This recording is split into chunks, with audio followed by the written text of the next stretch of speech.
¿Alguna vez has pensado que algo tan normal como un conejo podría volverse completamente inexplicable? El día de hoy lo vamos a analizar por medio del cuento Carta a una señorita en París del libro Bestiario, publicado en 1951 por la editorial Punto Lectura de Julio Cortázar, uno de los personajes más mencionados en el movimiento del boom latinoamericano y un maestro en lo fantástico. Desde el principio, este cuento se mueve en un marco realista, donde el protagonista, un hombre que está cuidando la casa de una amiga que viaja a París, muestra su rutina como si nada hubiera cambiado después de la ida de su amiga. Pero a lo largo del cuento, Cortázar quiebra esa supuesta realidad, incorporando al cuento un elemento que, aunque es normal, se transforma en algo inesperado.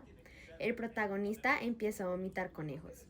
Y aunque suene loco, sí, literalmente expulsaba conejos vivos de su boca. Y aquí es donde Julio Cortázar empieza a jugar con la mímesis, pues nunca dejó de utilizar elementos reales ni normales para nosotros, simplemente lo transformaba para que se viera de una manera un poco más inexplicable, más fantástica, sin dejar al lado lo real. Según Toro, lo fantástico ocurre cuando hay una vacilación entre lo irreal y lo real, o lo fantástico. Y Carta a una señorita en París es el perfecto ejemplo de esto, pues el hombre protagonista vio raro vomitar conejos, pero nunca como algo imposible, simplemente lo aceptó. En este fragmento del libro donde el hombre protagonista dice, pero naturalmente uno no va a poner a explicarle a la gente cuando uno vomita un conejito. Como siempre me ha sucedido estando a solas, guardaba el hecho igual que se guardan tantas constancias de lo que acaece. Cortázar J.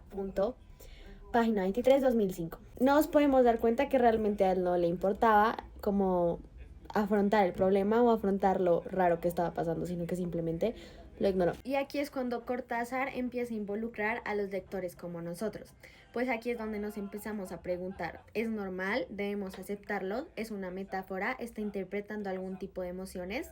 El cuento nunca te da una respuesta clara de por qué está pasando esto, y personalmente yo lo vi al principio como algo inexplicable, algo que no tenía un porqué, pero luego lo empecé a ver como una metáfora de la ansiedad, el miedo a quedarse solo y el no poder comunicar las cosas que se están sintiendo, que es algo que pasa mucho en la vida real y más en un contexto como el que nosotros estamos. Pues a lo largo del cuento los conejos empiezan a aparecer cuando él se está sintiendo raro y no quiere hablarlo con nadie, ni siquiera a la que le escribía cartas, que era la señorita que se fue a París. Entonces ahí fue cuando los conejos empezaron a aparecer en símbolo de necesito hablar lo que siento y no huir más de eso porque me está afectando.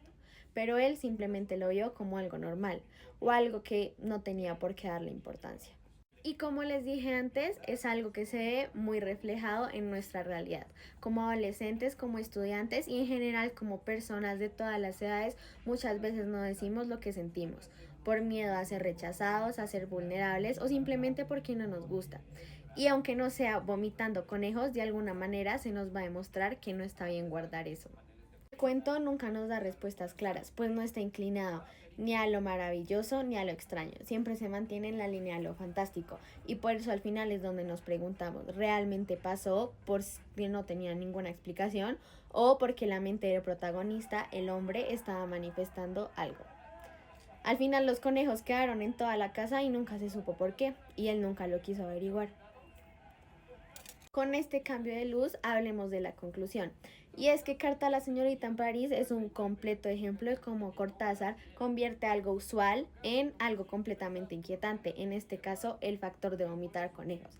Y simplemente él quería amarrar a nosotros los lectores mostrándonos una metáfora tan grande como lo es el quedarse callado, el no expresar lo que se siente. Si te gustan esas historias divertidas que te hacen pensar si es real, si no, o qué es lo que está pasando, este es el cuento para ti.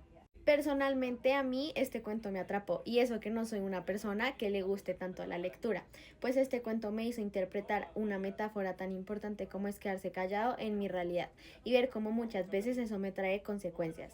Además me parece que tiene mucha vigencia en mi contexto, en mi familia y en el colegio, así que lo recomendaría 100% porque ni siquiera es tan largo. Lo que más me gusta es que al conectarse con cosas tan cotidianas que pasan en mi vida y estoy segura que en la de todos, hace que nos deje muy amarrados a seguir leyendo los otros cuentos que siguen siendo igual de interesantes. ¿Y tú qué pensarías si te aparecen conejos vomitando? ¿Lo verías como algo normal o le buscarías una razón a lo que está pasando? Cuéntame en los comentarios y muchas gracias por ver. Adiós.